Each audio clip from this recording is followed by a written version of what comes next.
Bevor meine Kollegin Jacqueline Nastic, unsere menschenrechtspolitische Sprecherin im Bundestag, auch noch mal das Wort ergreift, möchte ich hier jemanden vom World Socialist Website noch bitten, weil die haben schon gestern, also quasi über Nacht in den USA, in Melbourne, gab es eine Protestkundgebung gegen die Festnahme von Julian Assange. Julian Assange ist ja nicht nur ein ecuadorianischer Staatsbürger, der deshalb dann auch ein Asyl bekommen hat aus Ecuador. Er ist ja eigentlich gebürtig ein australischer Staatsbürger. Und die australische Sicht auf diese Dinge ist besonders interessant. Und ich habe die Bilder und auch die Filmaufnahmen gesehen aus Melbourne. Ich möchte mich nochmal bedanken, dass ihr euch da auch nochmal einsetzt und möchte gerne das Wort geben. Bitte sehr. Ja, vielen Dank. Mein Name ist Uli Rippert. Ich spreche für die World Socialist Website und ich bin der Vorsitzende der Sozialistischen Gleichheitspartei. Julian Assange ist vor allen Dingen eins: ein außerordentlich mutiger Journalist. Er hat aufgedeckt, welche Kriegsverbrechen von Seiten der USA durchgeführt worden sind im Irak und auch in anderen. Moment, bisschen mehr Power. Hier rüber, wir wechseln mal, ja? Deshalb ist die Festnahme von Julian Assange ein ungeheures politisches Verbrechen.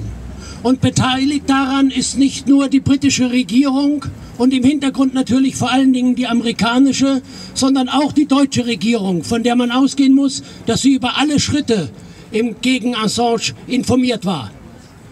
Deswegen möchte ich vor allen Dingen eines betonen: Die Verteidigung von Julian Assange erfordert die Mobilisierung der Arbeiter.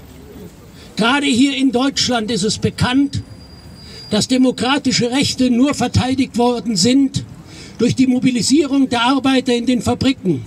Und ich will diese Kundgebung nutzen, um Arbeiter überall in diesem Land aufzurufen: Es ist jetzt Zeit, aktiv zu werden. Die Verhaftung von Julian Assange ist eine Reaktion darauf, dass es in vielen Ländern wachsende Streiks gibt. Vor wenigen Tagen haben auch in Polen Lehrer begonnen zu streiken. Autoarbeiter in Osteuropa streiken.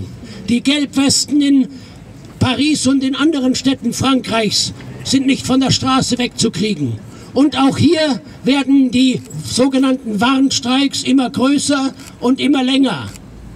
Es ist Zeit, diese Kämpfe zu vereinen und zu einem gemeinsamen Kampf zur Verteidigung demokratischer Rechte und gegen all diejenigen, die diese Rechte angreifen. Und dazu gehört auch die Bundesregierung, auch die Parteien im Bundestag, die viele von den Gesetzen abnicken, die jetzt benutzt werden, um gegen Julian Assange vorzugehen.